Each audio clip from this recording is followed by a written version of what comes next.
outside, so that's terrifying. Hello, everybody. Welcome to Live Reality Games Survivor Michigan Recap Podcast. I'm Naomi. Guess what? We're back again, 2 episodes late. It's right in before the episode airs tonight at 8 p.m. We are joined by Ian, the editor of Survivor Michigan Season 4. Ian, how are you today? I'm doing well. Mm-hmm.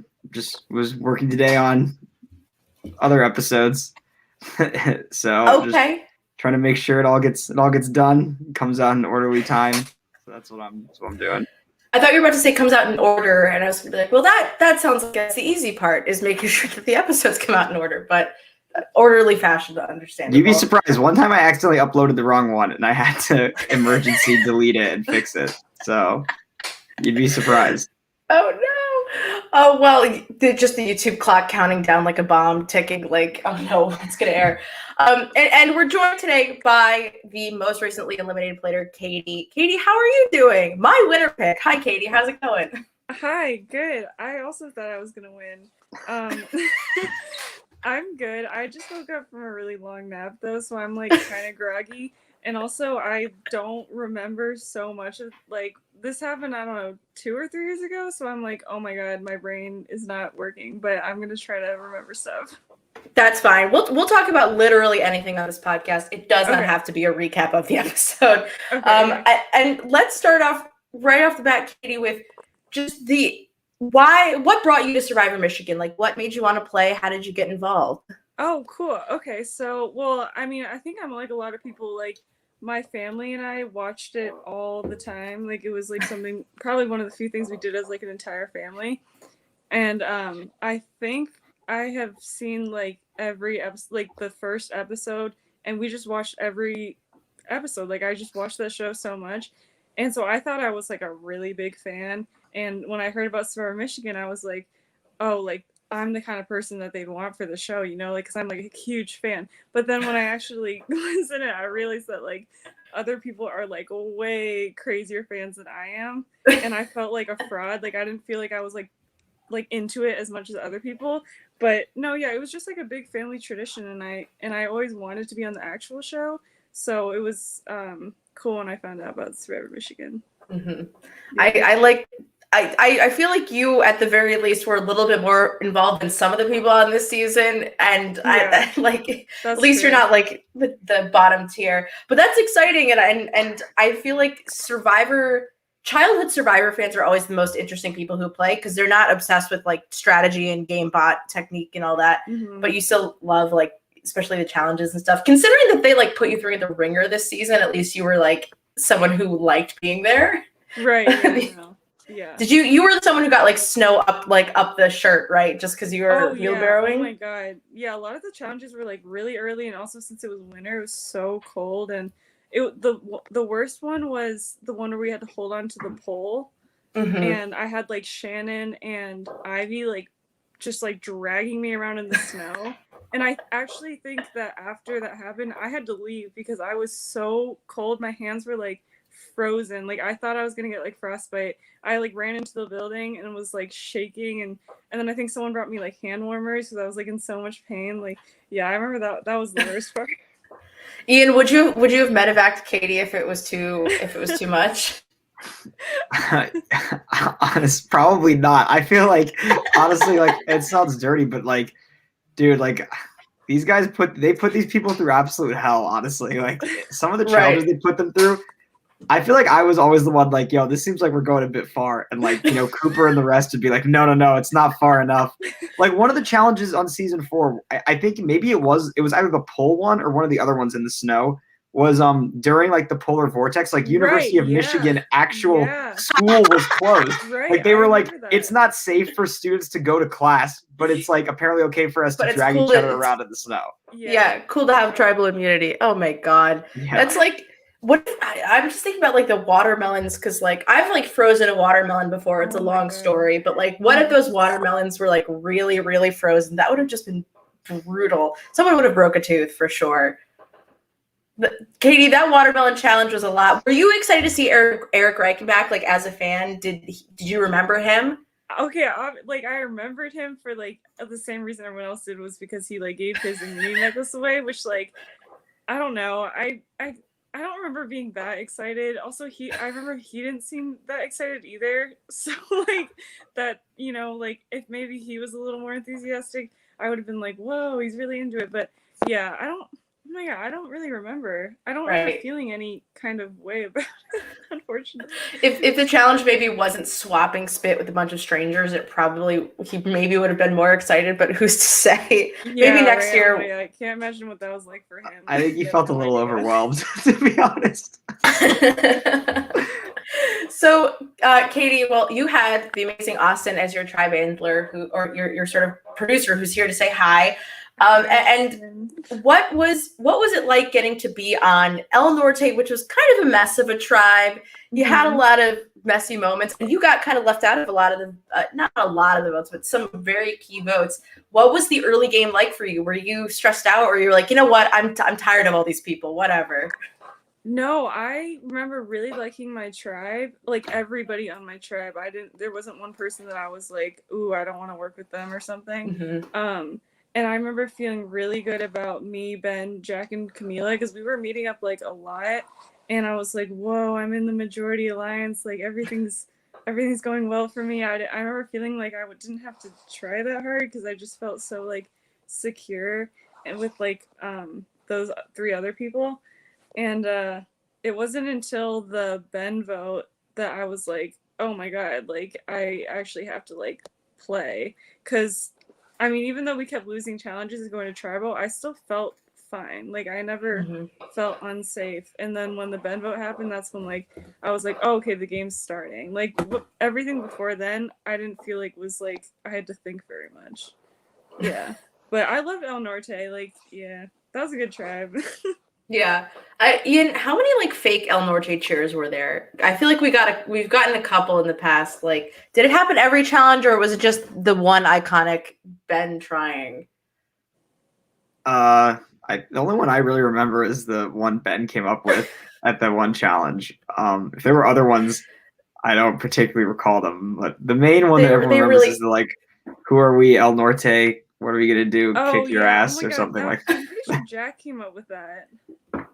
And then honestly, it does sound more like a Jack than a Ben. Yeah, actually. Yeah. Well, I don't want to say it's Jack if it's not, but I feel like it was Jack.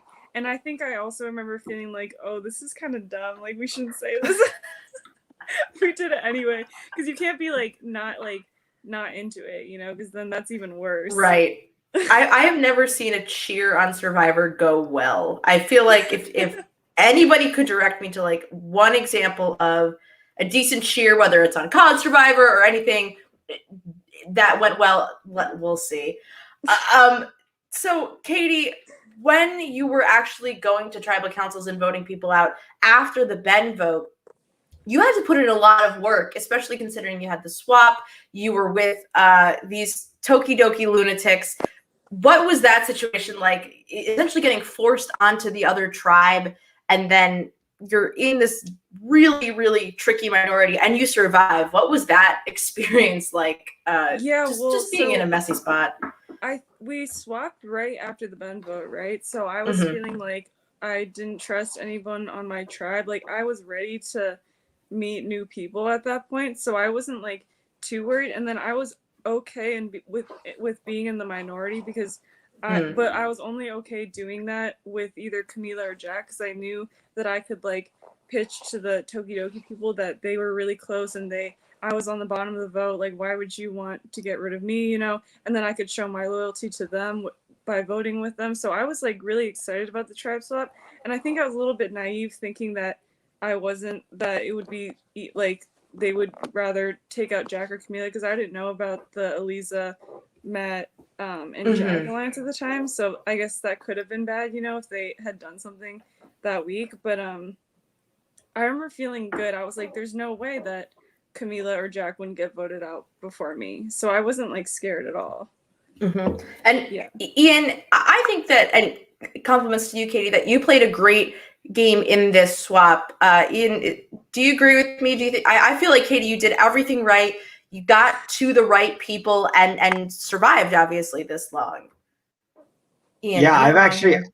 no, I've actually said that I think that Katie getting them to vote off Camila and then Eliza is like probably the best example of someone on the probably the best someone on a swap tribe in that position has done on Survivor Michigan as far as Wow. I'm familiar with, because in most of the other seasons, like at least seasons 1, 2, and 3, like the people on those bottom of those swap tribes just get absolutely dicked. Like there's literally nothing, like they just get ruined, and it's like very, very surprising that, and like getting them to like flip on Eliza I also think was like pretty impressive because they were all pretty tight. Like it was kind of a pretty ballsy play for them to do that. Yeah, well, I can't take all the credit though because I know that Oh well, Dale and Jackson can take all the credit. That's all. I feel like they can. So take as much as you need. Well, I know that like there are rumors about like Jack being close with Matt and Eliza, and that definitely helped because Dale and Jackson were not okay with that. And so if they didn't have that returning alliance thing, I think it could have been different. So that definitely helped me. And also, oh my god, when we voted Ben out, like I don't think it's in the show, but I was actually I was FaceTiming with Ben while he was talking to Jack when Jack was like telling Ben like he's so sorry that he lied to Ben and like he's putting on this whole performance stuff, and I think he looked like he was crying, like to me, like I was like, oh my god, I feel so bad, like Jack is like about to cry. And then when I got blindsided, I was so freaked out because I was like, someone like fake cried in front of me, like it really shocked me to my core. So when I went over to the other tribe, I told like all of them, I was like, you would not believe the like lengths that Jack will go to like save himself and lie and stuff, like because I was really like freaked out by it. But then I also like overplayed it a ton, like I was like, he's so dangerous and like all this stuff. So yeah, that was part of my strategy. Yeah, I think that's like a fun.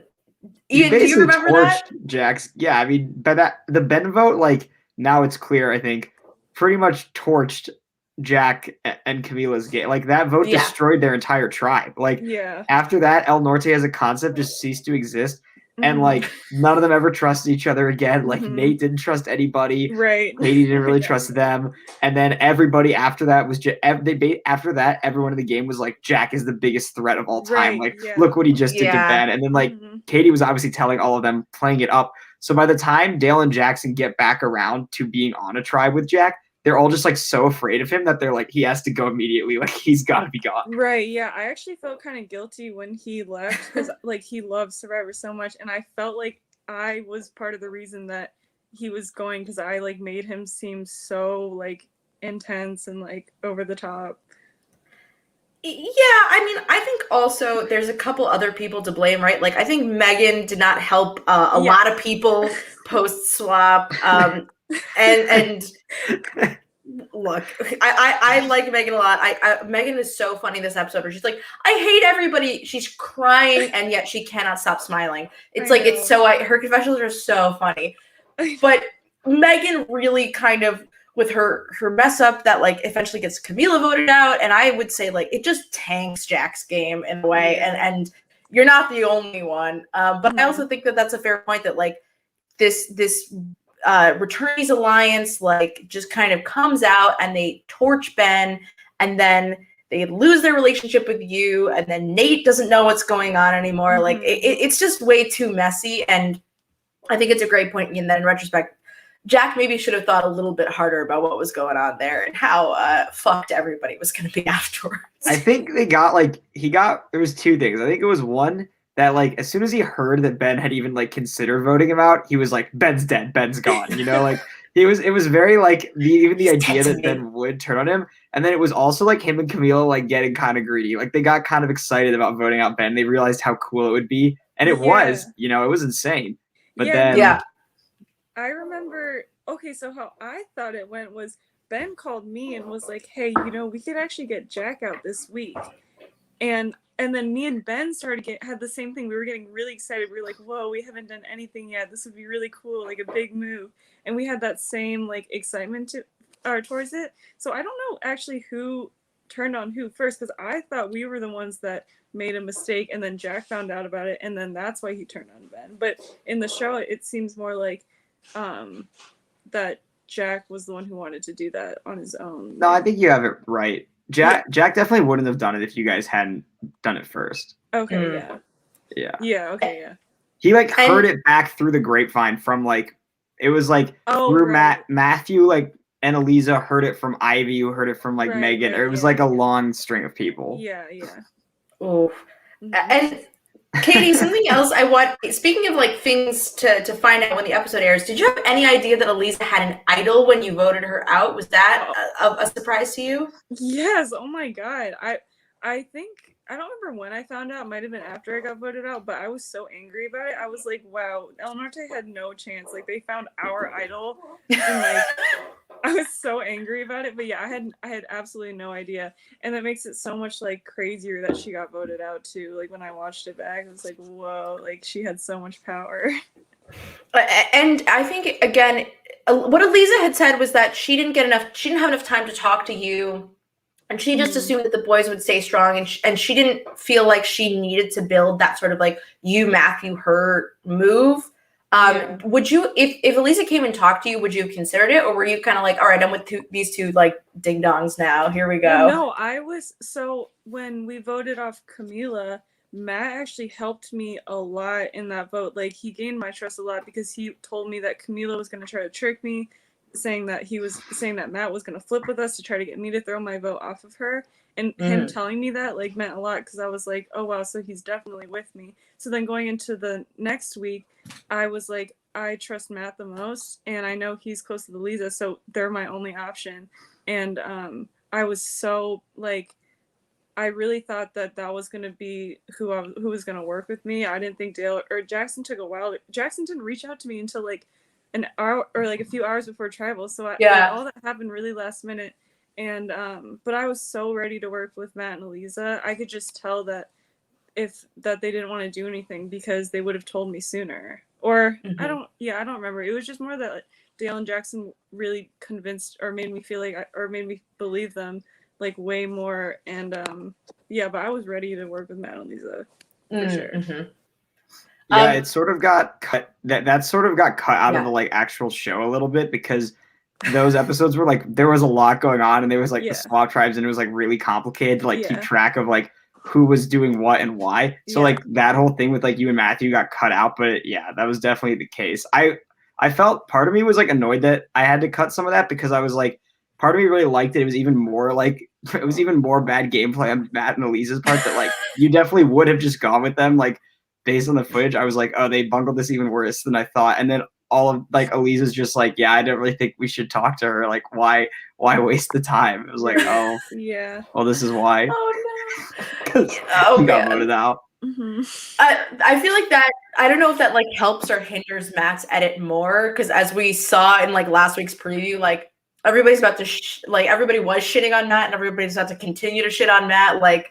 Here it goes. So does it help that he was actually in the good spot with you and it was Eliza who messed it up? Like, I don't know. Or if he just messed it up so bad that he got Eliza voted out of the game. Who knows if that like helps or hinders his view from the public. People on Discord love to shit on Matt right now. So it's hot. It's trending. I think he wanted to flip with I think he would have gone for Dale or Jackson if Eliza was into it, but she was not. So and he was like, okay, well, if she's not into it, then I'm not gonna do it. Do you know who you would have tried to target out of the two of them, Jackson or Dale? Oh my god, probably. I think I was leaning towards Jackson because I had a good relationship with Dale already. I think the first week of the tribe swap when I was trying to get Camila out, like me and Dale like had. I mean, I think he's like this with everybody, but I felt like we had like a connection like from the beginning, you know, like I felt like he like we said something to each other like, oh, before we were on this tribe together, I thought you'd be cool to work with, and he said that same thing back to me. So I was like, okay, I like this dude. So I was a lot closer to Dale, even though it doesn't really show on the show. But it probably would have been Jackson. And speaking of Dale, Ian, how good at flossing is Dale? And Katie, I guess maybe you can say from experience. Can you really be good at like? Right. Is it really like? What does that mean? Like, I don't really think there's like 28. There's no like 28-year-old man who I would describe as like good at flossing. Like that phrase doesn't really make sense to me. But they were one of the other editors wanted me to put in a clip of like a real life news clip or like a TikTok video or something of people flossing, because they were like, some people might not know what it is. Like, you should put in, some actual flossing. And I was like, this is already cringe enough. I'm not putting people through this anymore. They already have to be. Like, I'm not doing that. Oh, that feels like Big Brother style, like editing. Like, hey, you guys are gonna do the floss now. Yeah, and also, not only does he floss, but he goes like, I was feeling pretty good. Cuts to him dabbing on camera in front of everybody. It was like incredible. This was one of my favorite scenes of like the whole season. It's just like Dale being like, I mean, maybe I shouldn't have flossed, and I think he's gonna get voted out because of it. Like, I'm laughing because I'm like, why is this coming up? Is he gonna get voted out? Because everyone's just like, this fucking old guy cannot hang with us anymore. But it was fine. But it was like, yeah, why, Lee? Why did he? A critical plot point. You'll understand eventually. Okay, we got it. Katie, I want to talk to you about your challenge win. Before we talk about this challenge, you really committed. That looked fucking awful. That challenge. How was it? I remember my arm hurt really bad for like the next 2 days after that. Like, it was hard to like bring it down. I was like stuck in that position. And I remember it was cold too, really windy. But I mean, I think it was only like 2 hours, or only lasted like 2 hours, whereas like, in like the actual show they go for like so long, so like I can't even imagine that. I don't remember it being like horrible, and probably because I won. I'm sure it was worse for Jackson and Megan because they were like at the end and then they didn't win. But yeah. No, it was probably really bad. It was probably worse for Megan, who goes on a tirade about how Jackson was shitting on her the whole challenge. Ian, okay, I just want to break this down. How serious was Jackson? I feel like he wasn't very serious, but then Megan seemed very serious about how emotionally distraught she was by these comments. I mean, the sad part was that some of the I think meaner stuff he said like didn't get filmed because they didn't film them for 2 hours straight, right? But they were next to her the whole time. So I think what it really was that like most of it was pretty lighthearted, but it was like 2 straight hours of him just chirping at her basically. So I think it kind of compiled, like after 2 hours of that, she was like just annoyed with him, and she was cold and it was raining and like, so I really think that, and it was also that I think in the game as well, like Jackson was now like kind of giving her the cold shoulder, and she was like, what is this? Were we supposed to be allies? It seems like you just kind of used me. So Jackson is literally chirping on Discord like constantly. He joined, he's there, and he's talking about how like I saw that. He talks about how like he's gonna marry Megan and then be like a cooler married guy. Like, there's a lot going on Discord. Him and Dale were like chirping each other. They're like that. Then they also chirped at El Nerd Tay. And then I think Lee is a great point. If you're a fan favorite and win the first immunity, you're gonna get voted out next tribal if you're a woman. Like, Bree and Katie, you guys are the proof, unfortunately. Katie, I thought you had a very good observation though in this episode where you were like, hey, I don't want to win again because then people are going to start seeing me as a threat. It's just unfortunate that they saw you as a threat already and said, you know what, it's okay, we're going to vote her out. Yeah, well, actually, I don't know, because in the last episode when I got voted off, like my little thing at the end, I was like, oh, I get it, they thought I was a threat and stuff, but I don't actually think that's why I got voted out at all. Like, I think I just thought, like, I was trying to make myself feel better, so I was like, oh my god, I'm a big threat. It was like a respect thing, but I don't know. But the thing is, I really felt like I should have won the one that Nate won, the last one. Like, because I always, like, my thing is like, oh, I have good memory and I'm really good, like, visual person, but it was like midnight and I think I hadn't gotten that much sleep and stuff, but I was so upset I didn't win that challenge because I really felt like I could. But like you said, it would have been kind of weird to win the first 2, but looking back, I should have won it, or else. Yeah, you just got puzzled by the puzzler. Nate, another victory. The icon, the king himself. Side note for that comment about the immunities is I'm pretty sure in season 3 Emily Paddock won immunity the round before she was voted out as well. So that also holds proof there. Women stop winning immunity on Survivor, and I'm sure you'll win. Definitely. I think they did view Katie as a threat. Like, they definitely saw you as the most threatening of like Nate, Megan, and yourself at that point, Yeah. But I think it was also just that it was more that like Shannon just like kind of wanted you out, and like Right, the yeah. others were willing to go along with it, Right, it was basically. just like Shannon's power move. But Well, also and Megan did a really good job too. Like I didn't know that or I mean, I guess at the time I heard something about her telling everyone I had an all girls alliance thing made up, but I didn't know it was to that extent. So that was like really cool to see how like Megan turned it against me, and I was like, wow, I'm a huge Megan fan now. Oh yeah, she really did you kind of dirty there, honestly. Yeah, I know. She told everybody. She was like, yeah, Katie like wants Matthew out. She told that to everybody. I know. Oh my God. I mean, but what do you do in that situation? Because I was having conversations with her, and I didn't want her to think that I wanted, because I wanted Megan to go, but I can't say that to her. So I was trying to show her that like I was willing to work with her by proposing the all girls thing. So I just don't know how to get around that. You know what I mean? Yeah, that's always like the survivor, especially college survivor sort of catch-22 of like, if you don't talk to someone, they might vote you out because you don't ever talk to them. But if you do talk to someone, they might find something to sort of weaponize that you tell them and then like go off the rails about it. So it's really tough to like say in your position, oh, I should keep talking to Megan. Maybe it's better to just cut her off and say I'm done. But I don't know if that's necessarily the case when especially how fractured Tokidoki was and how small El Norte was getting, like, could have definitely been a possibility that they just pick each other off. I think that's probably what's about to happen in 30 minutes. But if it had come to a head there, I think it would have been good for you to say to Megan, like, hey, I'll do whatever you want to do. Yeah, I think I was thinking too far ahead. Like, I really did think I was going to win. Or not win, but I was like, wow, I can win. Like, yeah, you were the main character of the season. After the Elisa vote. And so I think I was trying to make like a good relationship with Megan because I thought she was going to go. So I wanted her to feel like I was trying to help her so that she would vote for me at the end, so I'd have like good jury relationship. So I think I was thinking like too far ahead.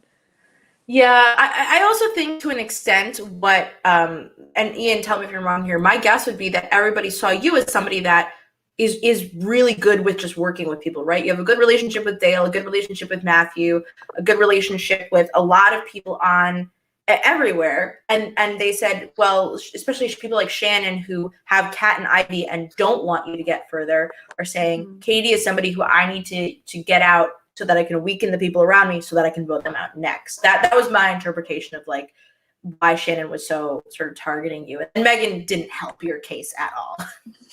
I think also from the Dale and I think part of what Dale and Jackson were also thinking with it that they hadn't been thinking previously was I think they had thought they were going to go really far with Katie. And then people started like Megan and like Shan started talking up to them, like how Katie would like beat them at the end and like stuff like that. And that did kind of like, I think they thought they could like sort of drag her to the end, more so than like, and they realized that it might not actually be seen that way. And that like, she had done the biggest moves of the El Norte people left. And so I do feel like they were kind of scared of that. Like they got kind of scared that they were always paranoid about El Norte, like in general. Yeah. Yeah, well, that's the risk, right? When you take somebody from the sort of smaller group, and I think it is it's like the Tokidoki's all like staring at each other in like Mexican stand-up style of like, who's gonna try and vote somebody out first? And so I think that Jackson and Dale, especially considering that they like fucked over Elisa, right? I think are just trying as much as possible to not bring somebody likable along with them because then like Katie, you would just get all the votes because he messed up everybody else's game to get out Elisa, and then you're sitting at the end with lots of people on the jury who may like you. It's a reasonable fear, but it's also like, why did you just cultivate this relationship with Katie and blindside Elisa to vote her out like second after the merge? It's a little wacky, but it doesn't make complete sense. I don't think it was necessarily a good move for Dale and Jackson to vote out Katie. Yeah, well, I mean, okay, so I remember like talking to Dale at the time and being like, hey, when I say I want to go to the final 2 or final 3 with you, I mean it because I know I'd beat you. and then he would go and I was like, do you think you would beat me? And he'd be like, yeah. And I for some reason believed him. I think he didn't think that, but I thought he did actually think that, and I thought it was funny, and I was like, oh, this is perfect because he actually thinks he beat me, but I'm pretty sure I'd beat him. And so hopefully he thinks since he thinks he'd beat me, he would take me to the end. But I don't know why I believed that, because I think any El Norte person that got to the end would get a ton of votes because we just had such a harder time. Right. Well, speaking of like people not making it to the end, let's talk about, I guess, Ivy's plan for Nate. Ian, what is going on? This is a segment called What's Going On with Ivy. It's where I ask you what the hell is going on with Ivy this episode because I don't understand it. Why is she telling Nate she's going to vote him out at Final Five? I don't. No. Is this true? Is she joking? I don't get it. I actually want to say that I feel like I felt like it was clear that she was just joking around. Like, okay, she said in her confessional, like, I'm going to go to, like, real talk, I'm going to the end with Nate. Just that Nate and Ivy were really good friends in real life. So, like, they could have a more, like, she could say that kind of, they had a lot of joking. Their relationship was very jokey, you know? So, like, she's a funny person, and she's just like, ha, ha, ha, like, we're going to cut you at 5, like, you dumb idiot. Like, ha, ha, ha. This is funny. And Nate was, like, freaking out. I think she's just enjoying kind of messing with him. Because she also knows that Nate has no game at this point besides what Ivy tells him to do, right? So, like, she's kind of like, what's Nate going to do about it? Like, go tell everyone he's working with Ivy? Now they're going to vote him off even quicker. Like, what's he going to do? Tell everybody about this? Like, well, I think there's that confessional Nate gives where he's like, what are you talking about to me? And I was like, is Ivy just tell, I don't know what she was doing, but it makes sense. Okay. Because I thought she was just goofing around. I don't think she was serious about, she's like, I think she always was like, I'm going to take Nate to the end, at least at this stage of the game. Yeah. Katie, tell me about your relationship with Nate. I'm dying to know, like, what the El Norte people felt about Nate. And especially considering that he, like, it's this weird thing where, like, he keeps winning challenges and everyone's like, all right, Nate, whatever. And then they never talk to him again. What's going on with Nate for you? I really liked Nate, like, day one. I was like, oh, I think this is someone I'm going to work with. But then I formed the Ben, Camila, and Jack alliance, and they were like, Nate's not in our alliance. And then Nate wasn't even in the Jack, Camila, Megan one. So he was, like, very much on the bottom of our group. So I didn't feel like I needed to, like, stick my neck out for him because I didn't care that much. And then I felt so bad after the Ben vote because we were the ones that convinced Nate to flip on Jack, and then we didn't even end up doing it. So he was upset at Jack and upset at me and Ben too. Like, he got the most screwed kind of during that vote. And I didn't think I'd have a good relationship with him, but I didn't realize that he didn't like Jack and Megan even, or he disliked Jack and Megan even more than he did me. So once we merged, I was able to kind of like have a better relationship with him because I didn't feel like he had anybody, and it was more Ben that lied to him than me because I was sort of like, you know, following Ben or whatever. So yeah, then Nate and I had a good relationship, and he voted Kat with me too at the last vote too because I told him to. So I was like, oh, me and Nate are like good. Mm-hmm. Yeah, Nate's a fun character. I'm rooting for Nate. I think me too. He reminds me a lot of Nick from season 2. Yeah, the puzzler. Like, he should have like a little like puzzle like Riddler style hat that he wears everywhere. He's just like, he's someone you like to watch because he's just having fun. He wants to be there. He's trying really hard, and he's really scrappy, and that's what I like about him. Although I have to say, I really do like everybody in this cast for the most part, and I really think that like at the end of the day, people are comparing the season to Major Conflict. Ian and I have talked about it. It is not the same as Major Conflict. Stop being a little baby on the internet. Just because it's been a pandemic and we've only seen like 3 seasons of College Survivor doesn't mean that it's the same. I think that watching this season, it's been a lot of fun, and every week I don't know what's going to happen, and like that's what I've enjoyed a lot. So I just have to say that stop comparing this to Major Conflict. It's not the same. So even though what's going to happen? What's going to happen tonight? Okay. What's going to happen tonight? I think Matt might go. I think it could very much be a Matt vote. I do think it could be a Megan vote. She could be playing too hard, and, you know, Matt could be really mad about it and try and get people to vote her out, only for Matt to go next. I feel like those are the 2 names that I think are the most on the table. Or it could be Nate. Nate could just be screwed because he's Nate, and we never know. Those are my predictions. But I want to know, Katie, when you got voted out at this point, who did you want to win the most? I don't know if I don't want you to spoil too much, but like, who were you hoping would make it to the end? It's a hard, it's a dicey question. It was Dale at the time. I wanted Dale to win because I felt like he was trying the hardest. He had like tried the hardest with me to make a relationship with me, so I appreciated that, even though he lied to me and I shouldn't have trusted him. And I also didn't think Ivy, Shannon, or Kat, I think I said in the episode, I was like, they haven't done anything. Not that it's their fault, like they didn't get the chance to do anything, but I just, they didn't get the chance to, so they didn't. And so I wasn't like really rooting for them in any way. I didn't have a relationship with any of them. And then with Megan, I also didn't think that she was playing very hard. Now watching it, I'm like, whoa, go Megan. But at the time I was like, oh, Megan's just getting dragged along. And Nate, I also didn't feel like was like playing that hard. So to me, the only people that I felt like were really trying hard was like Dale and Jackson, and then Matt, but I wasn't really close with Matt at that point. So yeah, I was rooting for Dale. And when you're as a juror, and a Survivor fan, what are you looking for in a winner? What do you want to reward? Is it like the strategist? Is it the social butterfly? Do you want to just reward like what for you sort of makes a winner and gets your jury vote? I mean, I feel like it's a combination of all those things, really. Yeah. But I wouldn't vote for somebody that didn't care about the game, too. Like, it's just really hard to get yourself to vote for someone who maybe won't appreciate it winning as much, too. So that's a big thing for me. It's like, I want to see that you're, like, really passionate, Yeah. I think that's a great point. And I it comes up in College Survivor a lot, I feel like, but, some people just vote for people they care about or they're friends with, but I like that attitude of like, no, I want somebody who cares, somebody who's gonna like have this in their Twitter bio, right? I want them to win the game. Instagram bio, like winners for Michigan season 4. Katie, is there anything else you want to talk about? I don't want to take up hours and hours of your time, but is there anything else we haven't chatted about that you want to talk about?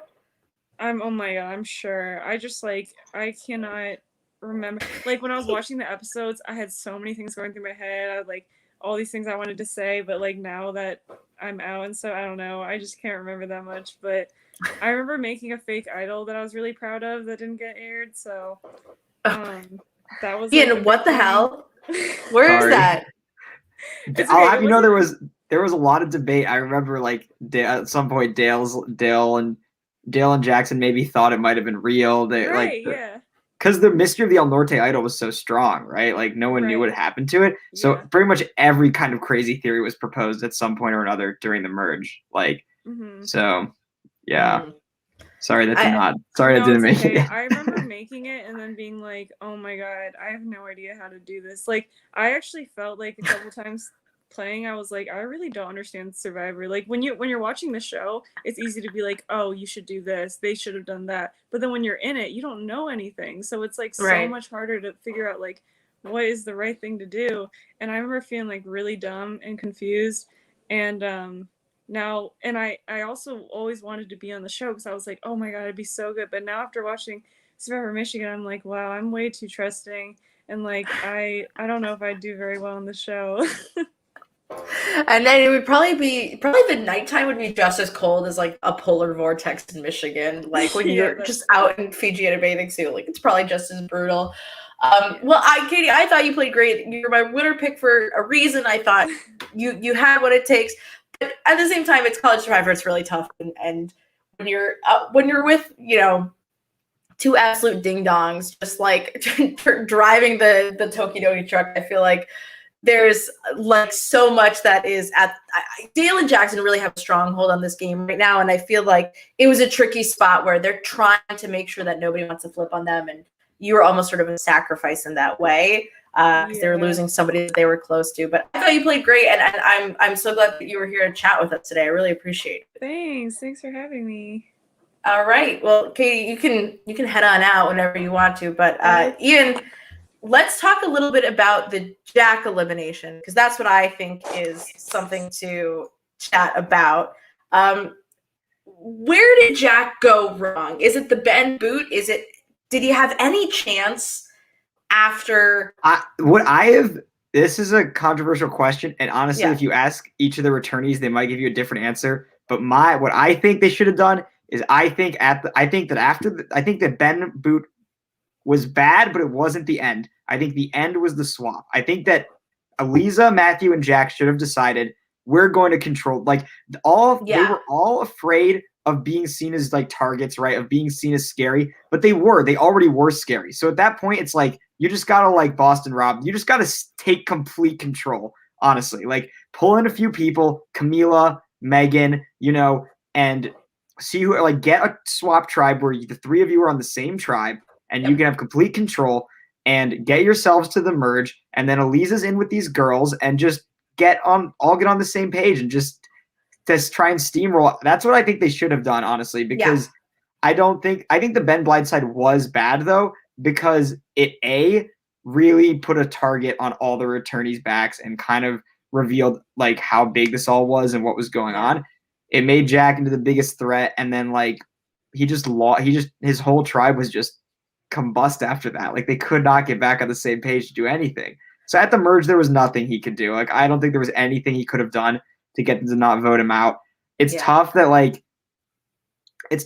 there's a lot of arguments to be made that maybe Matthew or Shannon like they should have maybe like gone with Jack, Right. But until we see how it turns out, I'm not necessarily willing to say that was the wrong choice for them to do what they did. For sure. And I think like the way that Dale and Jackson sort of make these counter moves to plan for all of the situations where Jack could weasel his way out, right? Making sure that people aren't voting for Megan and they can flip their votes to Nate. Like all of these sort of plays that Jackson and Dale make, I think are really important and just demonstrates how what I think you said is correct, right? You should, well, first of all, you keep Ben in because Ben is always a great target and a great shield. Ben was the biggest threat of them by far. So like you keep Ben in, they're going to gun for Ben instead of you, right? Right. You keep Ben in, you get on the tribe with Eliza and Camila. You say, oh, we're on the bottom of El Norte and they pushed us over here to get you guys to pick us off. And then you vote out one of whoever ends up on that tribe. If it's Jackson or Dale, you vote out Jackson, and then maybe Dale if you lose again. And then you make it to the merge and you like steamroll and then you take out Ben or something like that. Like I feel like everybody was so scared of the target on themselves, but then they were also working with the people. I don't know. It's kind of like we've seen like Russell Hantz fall on Survivor a couple times after he comes back, the target on his back really big. And I think Boston Rob does the reverse, right? He just goes, I know I'm a target. I'm going to fucking build a wall around me so that nobody can touch me. And I feel like that's not what any of the returners did. And that's why we're down to one. And they made a mistake. I think they all played very, very cautiously, and except for, well, it's funny. Jack's the only one who didn't play cautiously, but it blew up in his face because the others weren't playing that way. So like he was then so clearly the biggest threat. And I think that Eliza and Matthew really didn't understand. They did not have the right read on Dale and Jackson. They didn't realize how schemy Dale and Jackson were. And like Dale and Jackson they saw ahead. They were like, well, if Eliza I generally do believe that Eliza she could have won the game. 100%. If she made the merge, she had an idol. She had all those girls were more with her than they were with Jackson and Dale. She has Jack. She has Megan. She has a lot going on. I think that they were like, we're gonna just preemptive strike on this, and it's tough. Yeah, and I also think that like if you're Jack and even Camila to an extent, you have to look at like the people around you. So you vote out Ben, you have Nate, you have Megan, you have Katie, and I would say one of those people really wants to work with you. And then on the other side, you have Ivy and Kat and Shannon. Now Jack did a really good job of working Shannon. I will say that. He did a great job of trying to get Shannon to have empathy for him and to want to work with him. But I feel like you have to look at the playing field and see that like Kat is like probably doesn't care what you do and to an extent wants to vote you out. And then Ivy also doesn't really care about what's going on with you. You have no relationship with Ivy. And you have no relationship with Jackson or Dale. So who do you have a relationship with? Just the two returnees. That's not enough. Like, that's not enough to carry you forward. And I feel like they should have really sort of taken the blinders off for a second and said, I don't have enough relationships to lose Ben and be successful. And I think that was a huge mistake. I will say that, like, I think in the moment, like, on that tribe, during the Ben blind side, during that week, like, it's really hard to think, like, 25 steps ahead. when you're just worried about like Jack's like my ass is on the line, like the other thing that doesn't really get shown in the episode that I think was part of Jack's thinking was Jack was really terrified it could just be a 3-3 tie, that they could end like they were worried they could actually end up in like a 3-3 tie, and then like what happens now, like nobody really knows. So like I think there was very much the idea that like you just have to split up somebody's votes somehow, and it didn't work out for them. Sadly. Also, El Norte, like, they lost. If they had won like 1 or 2 more challenges, they might have been in a better spot, and that was tough. Yeah, that's just always sad. And so here's the other thing. We talked about it a little bit. People are comparing the season to Major Conflict, and I think they're wrong. I don't think that necessary. First of all, Jackson. If Doug is just like a little bitchy, which I love Doug. Jackson knows that he's an asshole and is just having the most fun with his confessionals. Like people who aren't recognizing that, I don't understand who you're watching, because I think Jackson's he's wildly entertaining.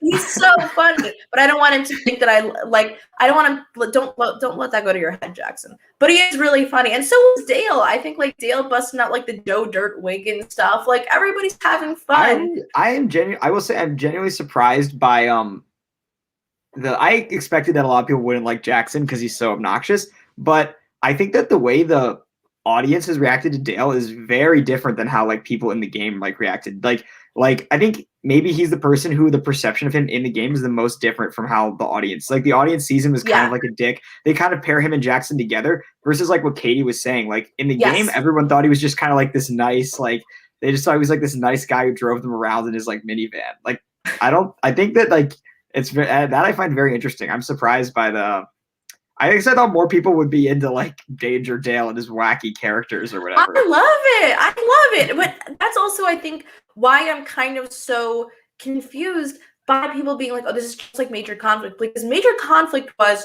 2 people like constantly domineering over everybody else, right? Like 2 to 3 people just also like, never getting, nobody else had any room to breathe because the control was so tight. Whereas I think here, people have made a lot of choices independently that have just led to 2 guys having a lot of power in the end. Yeah, I also think, I guess we'll have to see how it plays out. But I also feel like even up to this point, I feel like Dale and Jackson they're not a complete monolith. Like they're both like they have their own little side hustles going on to an extent, right? Like Jackson, they don't know what each other's advantages, right? Yes. Like, yeah. So we'll have to see what happens with that. But and I think the other thing too is like not only are they not a monolith, they could very easily target each other very soon. Like they're not a Santi and a Doug. They're gonna come for each other. Like it's going to happen. If one of them wants to win this game, they have to vote the other one out. And I think they're both well aware of that. Yeah. I also think that, to be fair, it is like when, in terms of all of like the Survivor Michigan seasons I edited, we always knew that the boot order of kind of the swap into like early merge of this season would be the most brutal boot order in like the entire franchise.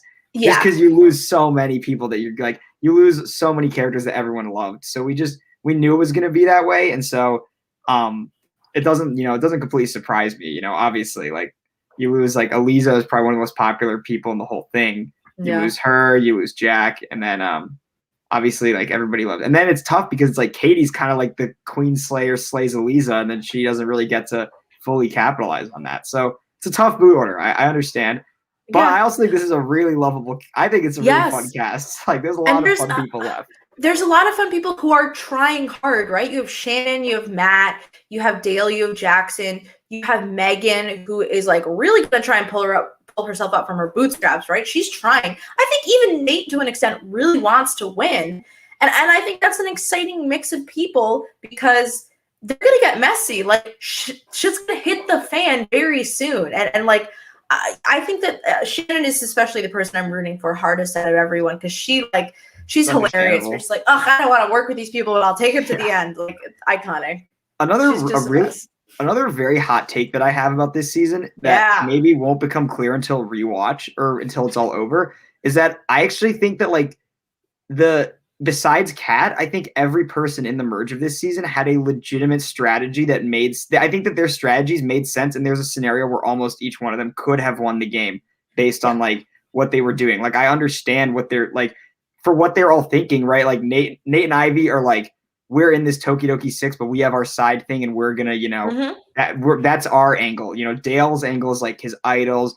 Jackson, whatever, Shannon with the girls, kind of. It's like the rationale makes sense for each one of them at various times versus like some of the other seasons, it's just kind of like this tribe versus that tribe, And I don't really think it is actually like, it feels like Tokidoki versus El Norte because like a lot of El Norte people are getting voted out, but it's not like the Toki people, like Savu Savu is much more of a like monolithic structure where like most of what they were doing was just operating together. Like they all had the same goals. Right. And so, also, I think I don't know. I think it's interesting. I think like the Tokidoki alliance is in reality like a voting block. It's not people who are operating in just the self-interest of everybody in the group. They're operating off their own self-interest and hoping to vote the rest of them out very soon. And so it really feels almost like a Cambodia sort of like a powder keg, like you don't know when it's gonna blow, but it's gonna blow at some point. So yeah, I think that with it till it does. I think you gotta kind of look at this season like a Cambodia, right? Where there's some early tough boots, there's some early moments where people flounder, and then the merge hits and you have a bottom alliance and you have a top alliance, but they're not going to always operate in the best interest of like the 6 or the 4. They're going to be really, really fluid and flexible. And in the end, we're going to see sort of who makes it further. But like, I do think that like you said, everybody here is coming to play. And so like, we have to respect that some people's games involves Jackson and Dale making it pretty far for them, or voting out Megan and Katie and Jack and then making it really far. Like that's part of it. I do not think this is a major conflict, and I think everybody needs to stop talking about it like that. Also, major conflict is not also that I think bad. you're being a little dirty. You're being a little dirty on major conflict, which I thought was pretty entertaining. No, I also liked major conflict. I have different taste than a lot of people. To be fair, I liked major conflict. I had a really fun talk with Doug and Santi. We talked. Tim not wanted to come on the podcast, understandable. But I really loved a lot of the characters in that season. I was so excited that they were coming back for like obviously season 8. And I think that the places where major conflict kind of went awry were because people just like didn't want to win as hard as like Doug and Santi and Tim. Like they wanted it the most. And that kind of got them there. And luckily in this season, we have so many people who want it and want to win. And like, that's not the same in a lot of ways for me. So I think it's fine. Everyone shut the fuck up. But the episode's coming on in like 6 minutes. Yes. Ian, what do we have to look forward to? What I will say is that in the rest of this season, there are, I would say, multiple moments. There are multiple like things that we have been waiting a very long time to see people's reaction to.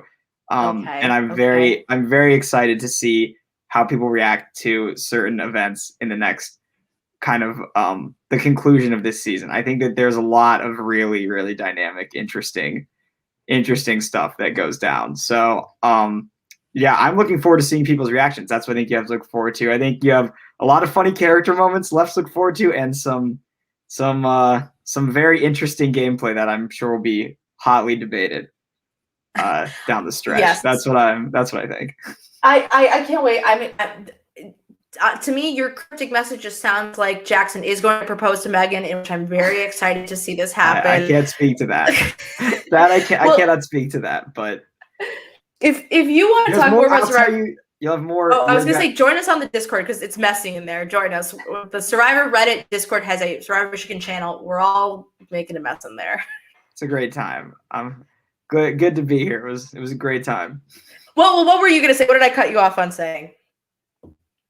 Oh, I don't know. So I think I was going to say that you have more Jackson and Megan in tonight's episode. So I can give you that much. There's fantastic. Always gold when those two are on TV together. So yeah, again, this is a great cast. I love them. I'm having a ball. So I really like you and Cooper and everybody on the production team. It's been a lot of fun.